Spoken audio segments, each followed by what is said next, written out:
Hey guys! I'm doing a live in my Facebook group and on Instagram at the same time, which I haven't done before, so bear with if it ends up being a little bit complicated. Hopefully not.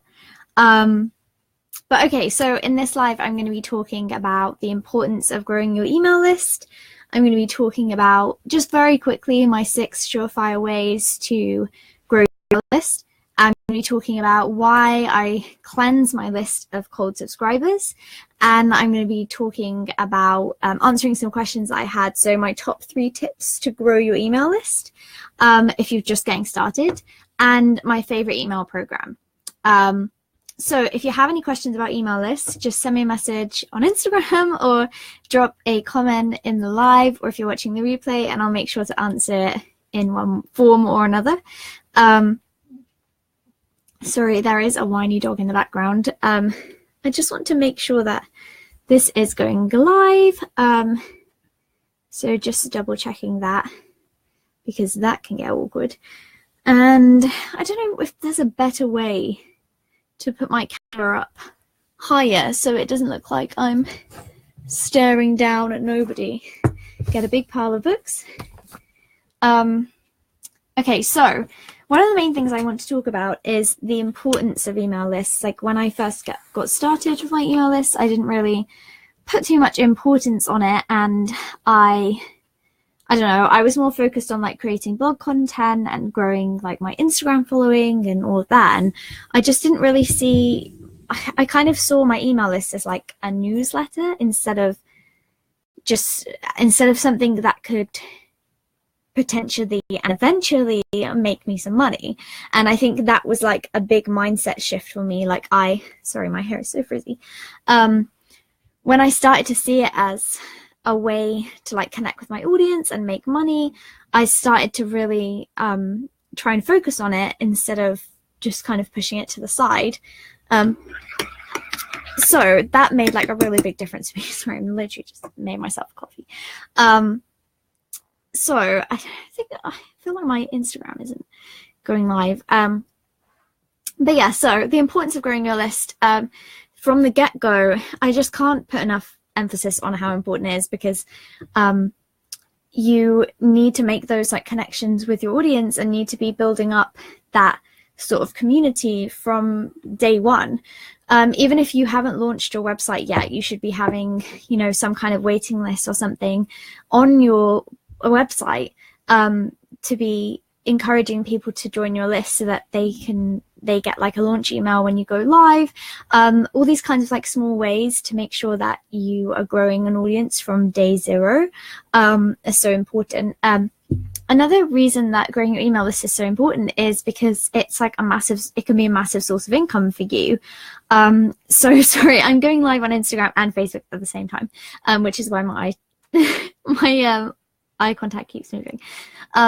So basically, yeah, growing your email list can end up resulting in a income growth. Like when I first started growing my list, I wasn't that big on affiliate marketing and I didn't have any digital products that I sold. But now, the majority of my affiliate income and my sales from digital products comes from my email list, which is like amazing. Like if I hadn't have focused so much on growing my list, I wouldn't have made those sales. So that's really important. And even if you're service based, like you still need an audience to like launch your services to. You still need an audience that has like problem points and that needs your help, and that's what your email list is. It's like a constant community. Like if Instagram like suddenly just went offline, I would lose like all of my followers, but my email list is constant. So yes, okay, that's very, very quickly the importance of growing your email list. I don't want to go and repeat myself all the time. I'm going to repeat myself now because I'm going to say my 6 surefire ways to grow your email list. And you can watch this in way more detail. I have a YouTube video that's live now, or you can go on my blog. My latest blog post is all about email list growth, and this is in way more detail, but very, very quickly. Number 1 is about having a Pinterest strategy. So when you have a Pinterest strategy, you're going to get way more views to your blog, and then those views are going to convert into email list subscribers. Number 2 is to make sure you have an opt-in on every single blog post. So with the Pinterest strategy in place, you're going to be getting way more traffic to your blog, and then that traffic is going to convert to email subscribers, but as long as you have an opt-in on every single post. Otherwise, you're going to have posts that don't have opt-ins, and you're missing out on the chance for them to become subscribers. The third thing is to create free email courses. I know this isn't the most original idea. It's something that lots of people do, but honestly, for me, it's really helped. I think since I first started my first email course, which was nearly 2 years ago, I've gained over 900 subscribers just from that and maybe another course. The fourth thing is to join virtual summits. If you're invited to a virtual summit, I know it's really scary, but if one of your goals is to grow your email list, just say yes, because you're going to get so many new email subscribers just from one summit. It's ridiculous. The fifth thing is to start hosting giveaways with other people in your niche. So try to give away something that's like a digital product, or maybe like an hour of your time in some way. And get everyone who's involved to promote the giveaway, and then every time somebody enters, they give you an email list, and then you share that out amongst all the contributors at the end. So whether it's hosting a giveaway or taking part in someone else's giveaway, that's a really good way to grow your list.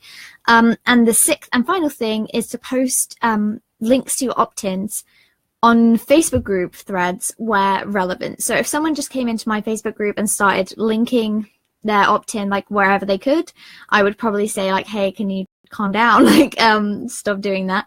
But if it's relevant to the original poster and it's actually a really valuable opt-in, then that would be completely fine. So just make sure it's fine with the group rules, and if you're not sure, just check with the admin. Have some coffee now. I've been talking way too much now. Okay, so I've gone through the importance of email marketing. I've talked about my 6 surefire ways to grow your email list. Sorry, people that have just started watching, I'm going live on my Facebook group and on Instagram at the same time, and I've said that about 5 times now. That's why I'm sort of like flitting. So something else I wanted to talk about, and that not many people do talk about, is deleting subscribers off your email list.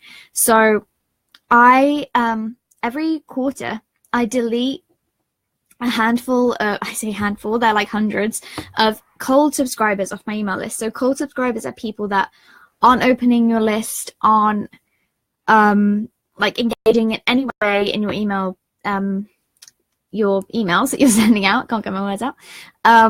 So your cold subscribers, if you have ConvertKit, you can just go to your subscribers, click cold subscribers, and you can see how many that you have. You probably have quite a few. And it's always quite a hard decision, like, do you want to delete them? Do you want to keep them? Because the numbers kind of look great, and when you delete them, like, it does feel a bit bad looking at your number go down. But if they're not engaging with you and they're not opening your emails, they're not clicking links, then they're not really the best people to have on your email list.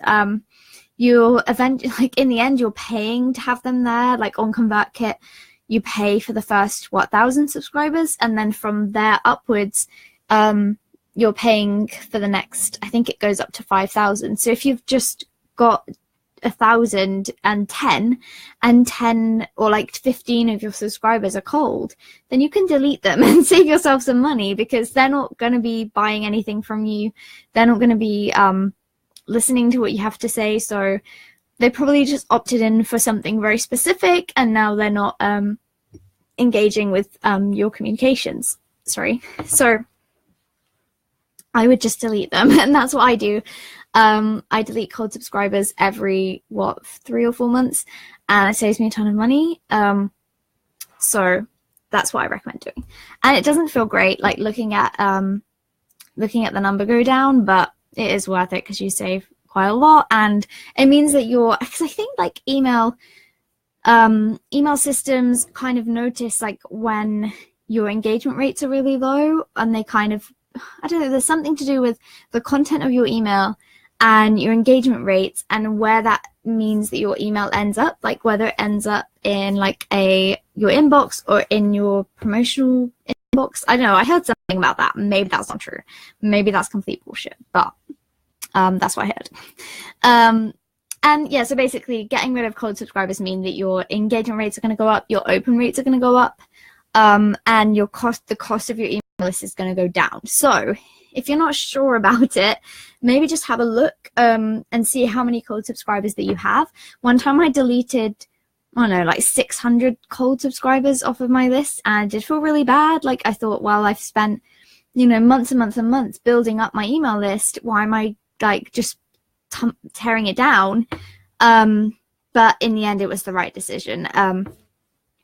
So what I usually do is I email all my cold subscribers and say, hey, are you guys still active? Are you interested in staying on this email list? If they say yes, or if they click a link, then I take them off the cold subscriber list and they stay on my email list. And usually they end up back as a cold subscriber.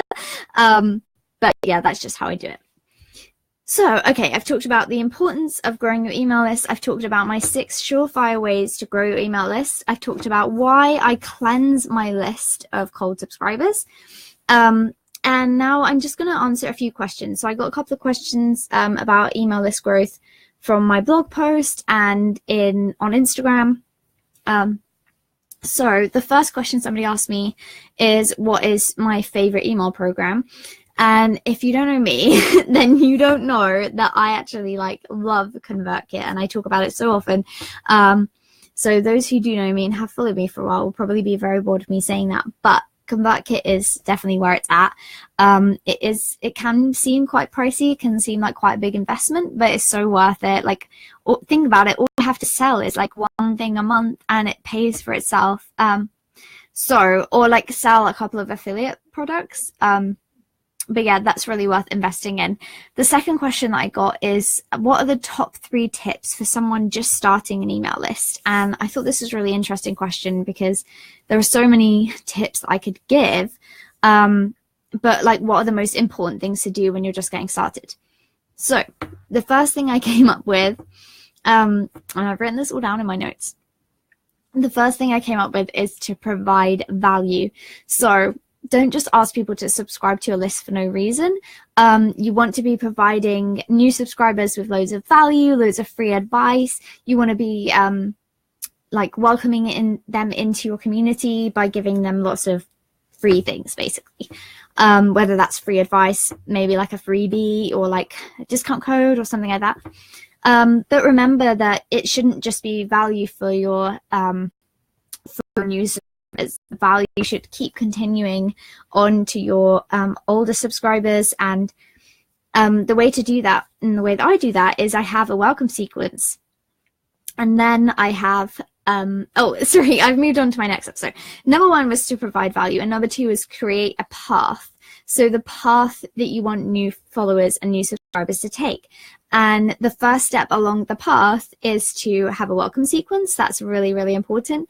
And number 2 that I have, and I don't know how many other people do this, but I have a sequence of emails. So I think I have about 12 emails that are scheduled in to go out every Monday. And that's the sequence. And when somebody joins my list, they go through my welcome sequence, and then they're added to this new sequence, which is basically every Monday they're going to get a really valuable email from me for about 12 to 14 weeks. And that basically means that when someone's joined my list, they go through my welcome sequence, and then they're still getting free value for like 12 weeks after joining my list. So if I have a period where I'm really quiet, it tends to work out okay because they're still getting emails from me, even if I'm not actively sending emails because of the sequence that I've set up. So number 1 was to provide value for your list, and number 2 is to create a path for new subscribers, and number 3 is to create a plan. So don't just email whenever you feel like it, because I know it's really easy to do that, and that's definitely what I've been guilty of in the past. But I would create a content plan specifically for your email list, whether that is whether it reflects your actual content plan for your blog or your YouTube channel or whatever, but have a content plan, like a spreadsheet set up about when you want to send an email to your list, what it's going to include, who you're going to send it to, like, is it a segment of your list? Is it your whole list? Are you going to exclude certain people? And basically just have a plan for your email list. Like, I know it sounds really obvious, but it's not something that I did for a while, and it just really helps to like know what you're sending each week and have like a clear goal. Like if somebody has an affiliate promotion in like 3 weeks time, and you know that you already have emails scheduled that week, or you have a plan for that week, you can push it back, or you can say like, no, I'm not going to take part in this because blah blah blah. And it just really helps to have a plan. Sorry, my dog, it's very loud. Okay, so basically, to summarize, somebody asked me what are the top 3 tips for starting an email list, and I said to provide value, to create a path for new subscribers, and to create a plan for what you're going to email your list. So hopefully this was really helpful. If you want to know more about creating an email list, just head over to my blog. If you're watching on Instagram, just click the link in my bio, and you can see my YouTube video, my blog post, and I have a free email course that's all about how to grow your list. It's called List Lessons. So hopefully you find that really useful. But if you do have any questions about growing your email list, then just let me know in the comments, or if you're on Instagram, message me and I'll get back to you as soon as I can. Okay, now I need to try and cancel this live on Facebook and Instagram at the same time. So this is so confusing. Okay, I'm saying bye to Instagram. Okay, I've done that. God, it's so confusing. Now people are joining me on Facebook. I don't know if I'm seeing any comments. Okay, I haven't had any comments, that's fine. But okay, thank you guys for watching on my Facebook group. I'm really sorry that I had to do like on Facebook and Instagram at the same time. I'm just trying to figure out what actually works. Oh, it's so weird that Facebook is delayed. Yeah, I just went off on Instagram, so can you still see me on Instagram? That's so weird. I'm not sure if that actually worked, going live on Facebook and Instagram at the same time. It's a bit confusing. But thanks anyway. I'm going to head off because I have a coffee to drink and I have a shit ton of work to do. So I'm going to go do that. Thanks for watching.